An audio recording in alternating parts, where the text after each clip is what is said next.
as she searched. Her movements were frantic. She could hear the fast breathing of her driver in the front seat. Facing their car, the 3 bikes stood motionlessly, their engines growling, the headlights blasting away the darkness of the night. Damn it, she cursed under her breath. The pepper spray she'd bought was just for a situation like this. And now, in her overstuffed bag, she couldn't locate the damn thing. "Do you need light?" "Madam," the driver asked. Alekha could tell that his voice was shaking. The poor guy was afraid for his life. "No, don't switch on any light," she replied. Just keep quiet, and maybe they'll go away." She knew it was just wishful thinking. They hadn't come in front of the car to just go away. Alekha's mind wandered back 2 hours when she decided to stay in the office for some more time to catch up with her work. Now, sitting in the Aceola cab, she could feel sweat beads on her forehead. Why couldn't she just leave with everyone else? She cursed the driver too. The guy had taken a small, dingy road branching out of the 4-lane for a shortcut. Now it didn't look like he knew where they were. The lane was narrow, with rubbish mounds here and there. There was no way they could back out from here. It was too dark. She could not see any street lamps, save for the piercing headlights. They were in a massive darkness. The slow rumble of the 3 bikes was the only sound. The digital clock blinking on the dashboard showed the time, 23:47. "Ah," Alekha sighed, her fingers closing around the small bottle. The spray was right at the bottom of her bag. She pulled it out, holding it tightly. It was amazing how a 4-inch bottle could make someone feel so strong. "Madam," the driver's voice was still shaking. "Get down. They shouldn't see you. Let me talk to them." Alekha felt sorry for the young, scrawny guy. He was barely an adult, surely younger than her. Maybe it was his first days with the cab. The mix-up with the streets certainly indicated so. She started to say something, but the words caught in her throat. One of the guys had got down from the bike and was walking towards their cab. The headlight behind him threw a huge silhouette shadow. Like the devil. Her driver started the car and putting it on reverse gear. Started backing it out slowly. He couldn't move back much. However, a crunching sound told both of them that they'd hit the wall on the side. They were cornered now. The biker reached their car, stepped past the driver, and knocked on her window. Alekha could see him clearly now. A black jacket and jeans. Tall, long hair coming down to his shoulders. She shrank back. He waited for a moment, then knocked again. She held up the spray, ready to fill the scoundrel's eyes. He was now pounding on the window. Thump, thump, thump. Soon, the window would break. With each hit, her driver let out a little whimper. The man now changed course. He bent down on the driver's window and told him something. Alekha wasn't sure what he said. "Open the door. We need help," the man shouted. The driver shook his head, holding onto the door with all his might. The man shouted something again. Out of all words, Alekha could make out accident. The driver must have heard it too, probably more than she did. He suddenly moved forward and unlocked the door. "What are you doing?"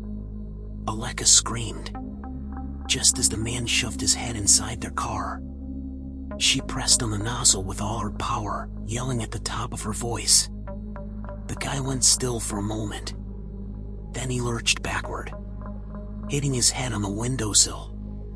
Howling with pain, he blundered blindly into the sidewall, his hands on his eyes. Alekha was trembling inside. She could see the others coming. "Why did you open the door?" she shouted at the driver. "He said one of his friends had an accident," the driver replied. He sounded anxious. What did you do to him? You believe that guy? Alekha retorted. Are you dumb? Now his pals are coming. Get the heck out of here. The car engine roared, and its headlights flooded the 4 bikers who were approaching. In the light, Alekha could see that one of them was being supported by 2 others. They almost carried him forward, as his legs hung limply. Madam, they really had an accident, the driver said. One of them came forward and shouted from a distance. Please listen to us. We don't mean any harm. My friend here has just faced an accident. He needs immediate medical attention. Could you please give us a lift? The hospital is just 5 minutes away. Alekha could see the guy plainly, holding up his hands. She looked at the wounded guy again. His face was sickly blue, and he winced with every little movement. She made up her mind. Okay, she shouted back. I'll give you a lift. Come on inside. Are you sure? The guy sounded doubtful. You won't spray us like you sprayed Rajat? A wave of guilt went through Alekha. Raja was back at their bikes now, rinsing his eyes with water from a bag, still moaning. No, come on, she opened her side of the door. They carried the wounded guy inside carefully. He slumped on a seat, breathing profusely. His face was a dripping mass of sweat. Hello, I'm Ankur, said one of the guys who was carrying his friend. He sat beside her. The one you talked to is Shivam. And this is Ravi. I guess you know Rajat by now. Rajat had returned after sighting their bikes and took his seat in front. He didn't respond to the little pun but kept looking straight ahead. The driver started moving the car ahead. Alekha moved forward and said, I'm sorry, Rajat. I guess you can understand. With the circumstances. Rajat shrugged but didn't say anything. Ankur said, come on man, lighten up. How many times do you get sprayed at night by a woman? It's a lifetime experience. Shivam chuckled a little, but Rajat still kept quiet. Their car got into the wide 4-lane and picked up speed. So Ankur, what happened with you guys? Alekha asked, looking concernedly at Ravi. This doesn't look good. We just went out to buy a couple of bottles of beers, Ankur said airily. He was driving, and suddenly the bike slipped and fell on his feet. Thankfully, he was alone in his bike. Or someone else would get hurt too. Shivam gave a sighing moan before slumping back again. You guys live nearby? Alekha asked. My PG is so far away, it's at least half an hour of drive from here. Yeah, we live just around the corner, Ankur pointed back. We are all in the same department. More like friends than colleagues. That's good, Alekha smiled. Do you have money with you? It can get costly in metro hospitals, you know. We have credit cards, that'll do fine, Ankur said. Looking out into the night streets. The empty streets were glowing in the yellowish hue of streetlights. 1 or 2 cars passed them at high speed. They were traveling fast as well. The clock flashed in the dashboard, 12:36. Better look where we are going, Alekha said lightly. My driver is so talented, he managed to get me inside that dingy, horrible lane. Hey, didn't you say the hospital was just 5 minutes ride from the place?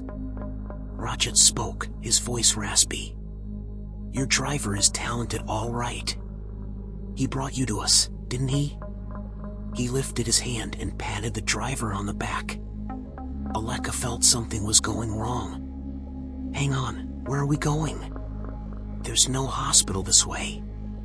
Driver, stop the car. In reply, the scrawny kid let out a laugh and pushed down hard on the accelerator. Their car was flying on the highway. What is this, Ankur? Alekha was scared now. She looked at Ankur. He was smiling softly. That's not my actual name, "You know," he said sweetly. "Razak, get into this lane." You must appreciate Razak though, he made it all look so real. The fear in his eyes, his voice, oh. I don't know who does it better, Razak or Ravi. Their car slowed down and turned left, entering into a shallow path that curved away downward. "Don't do anything as yet. That bitch is mine," Raja groaned from the front. "Easy, brother. We all have plenty of time," Ankur said calmly.